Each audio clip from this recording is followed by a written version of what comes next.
Very good morning to all. Sachin Gupta here. This is the morning podcast on commodity market for 18th February 2021.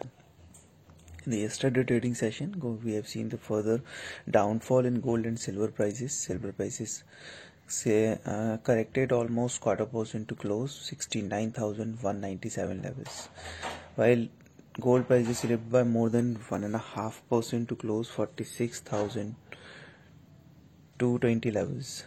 Now come to the energy. So in the energy segment, we have seen the good upside momentum in crude oil.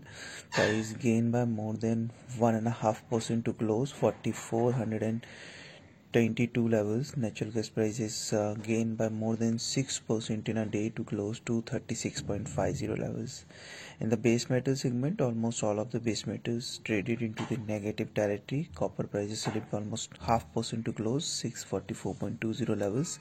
Lead prices also declined by 1% to close 170.95 levels. Zinc prices slipped 0.5% to close 227.55 levels. Nickel prices also closed near around 1361 levels, while aluminum prices gained by more than 2% in a day to close 171.75 levels.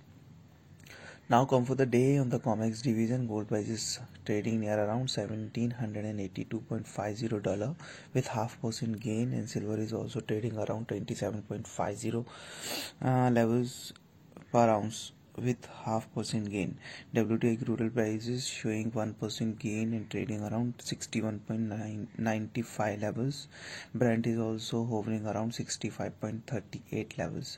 So on the domestic front, we are expecting the positive opening, or we can say the gap up opening in gold and silver prices.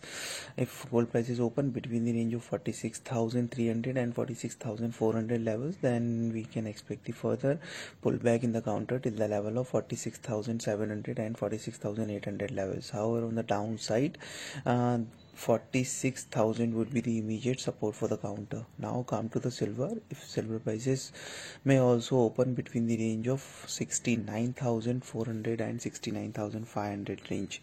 So if market open between this range, one can go for the buy positions with the strict stop loss of 69,000 for the upside target of 70,500 and 71,000. Now come to the crude. As NYMEX crude oil showing the good strength, so we are expecting the positive opening in crude oil as well. If crude oil prices open between the range of 4,430 and 4,450, between this range, then one can go for the buy positions with the strict stop loss of 4,360 for the upside target of 4,530 and 4,550. Thank you and happy trading session.